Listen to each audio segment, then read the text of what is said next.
pai eu nunca tive. Meu pai me abandonou quando eu era criança. E isso me doeu muito, sabe?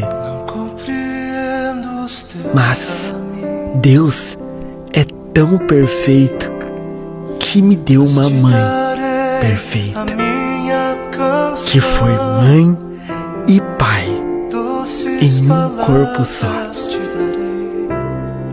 Ela me criou, ela me ensinou, ela foi meu tudo.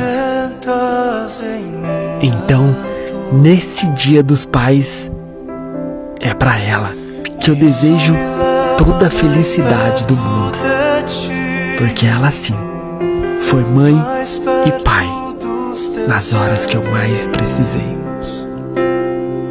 Te amo, mãe.